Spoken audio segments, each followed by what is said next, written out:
그런데 이런 선비들이 하는 얘기가요. 지금 이 정도 얘기를 하죠. 그러면 지금 성경에서 뭐라고 합니까? 요한이 태초에 로고스가 있었다. 태초에 로고스가 있었다. 그러면 이 로고스가 이 우주의 이데아예요. 만물의 이데아. 그래서 뭐라고 합니까?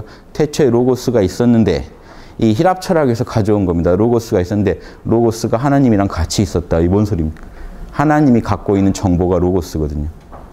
그럼 둘은 나눌 수가 있나요? 리랑 신을 나눌 수 있나요? 태초에 리가 있었는데 리는 신 안에 정보로서 있었다.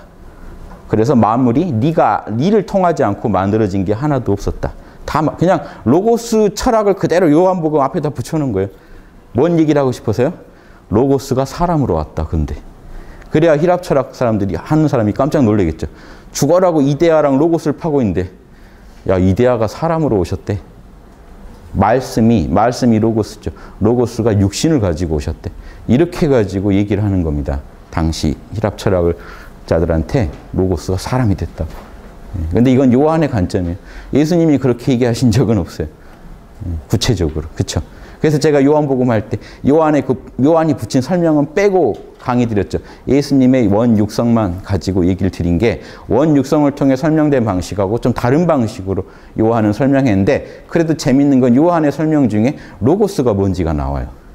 하나님과 로고스의 관계가 나오는데 이게 신기하게 이게 우리 조선 철학에서 가장 중요한 주제였어요.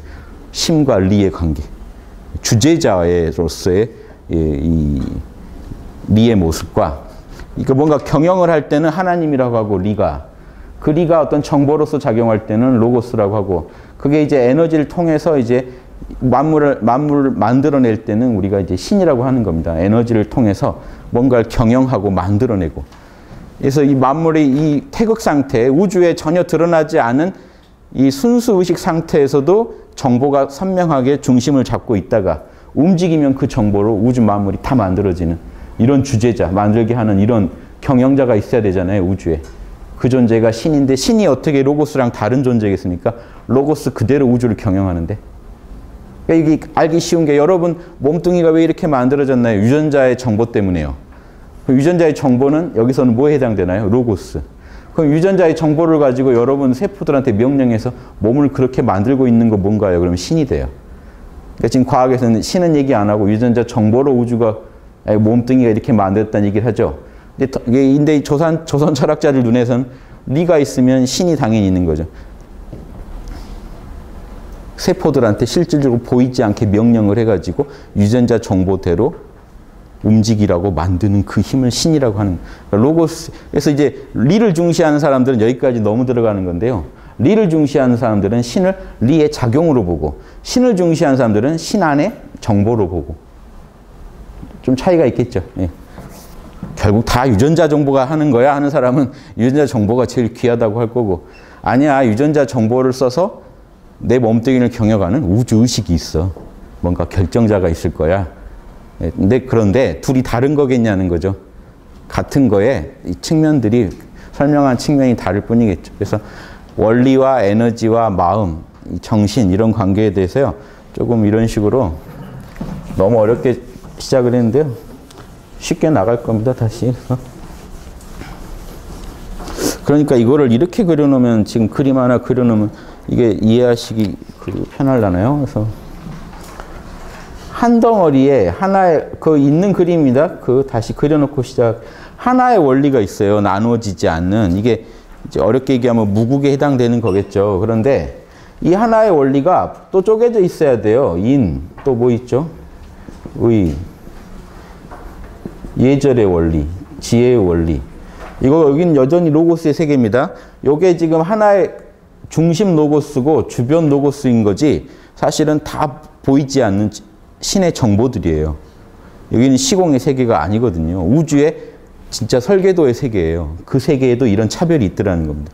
차별이 있으면서도 하나로 돌아가기 때문에 여기선 차별이 드러나지 않을 뿐이지 이 안에도 엄격하게 이 일리가 딱 주인 노릇을 하고 있더라는 겁니다. 이해되십니까? 그러다가 여기까지 태극의 세계예요. 그러니까 보통은 이렇게 해서 태극 그러는데 미연호 선생이 정말 특이합니다. 이 자리가 무국, 태국, 환국의 중심이란, 무국이 태극이면서 환극이라는 거죠. 이 인리가 가만히 있으면 무국이고 인의의 원리를 품고 있으면 태극이고, 실제로 인을 가지고 뭐 합니까? 사랑을 표현하고, 의를 가지고 만물을 합당하게 처리하고, 예절을 가지고 공손한 모습을 보이고, 지혜를 가지고 만물을 분별해버리면, 그쵸? 여기까지 가면 이 인리가 이제 여기까지 영향력을 뻗치면 환극이 되죠. 이게 뭐냐면 재예요. 다스린다. 이해되세요? 하나의 원리가 밖으로 지금 표현 안 된 상태에서, 여기는 지금 그 고요한 상태 아닙니까? 여러분 안에 이 참나의 세계고요. 순수의식의 세계는 아직 밖으로 드러나지 않은 세계고, 밖으로 드러난 감정의 세계. 예. 여기는 여러분의 감정의 세계고, 여기는 여러분 본성의 세계예요. 그러니까 여기서부터 이미 본성이거든요. 본성 안에도 그런데 다양한 정보들이 있고, 그 다양한 정보들을 하나의 어떤 원리가 통합하고 있더라는 거죠. 그럼 이놈이 사실은 무국이고, 이대로는요, 보세요. 이놈이 무국이고, 이놈이 아직 드러나지 않은 상태에서 우주적인 정보들, 이데아들을 품고 있으면 태극이고요. 이놈이 그 태극 안에 있는 정보들을 써서 우주를 실제로 경영해버리면 환극이 돼요. 그러면 주재한다는 게요, 이게 태극 상태고 이게 환극 상태를 말합니다. 이런 식으로 면호 선생은 원리 하나 가지고 다 풀었어요.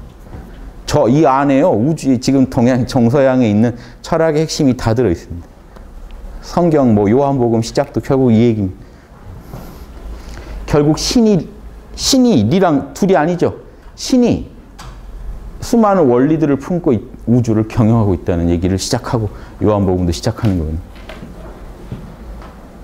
신과 원리. 이게 동전의 앞뒤 같은 존재죠. 경영하면 신이라고 하고, 우주의 모든 그 질서를 우주의 길을 제시하고 있으면 그 길 자체는 로고스라고 하는 거예요. 우주에는 길이 있죠. 그리고 길대로 경영하죠. 근데 이 선천의 세계에 길이 그대로 또 경영자겠죠. 로고스가 우주를 로고스대로, 우리 몸이 유전자 정보대로 경영되고 있듯이 로고스대로 우주가 이미 경영되고 있는 거 아닙니까? 로고스의 뜻에 입에대해서 경영할 신이 따로 있는 게 아닙니다. 그러니까 로고스의 작용이라고 볼 수도 있고, 한편으로는 또 뭡니까?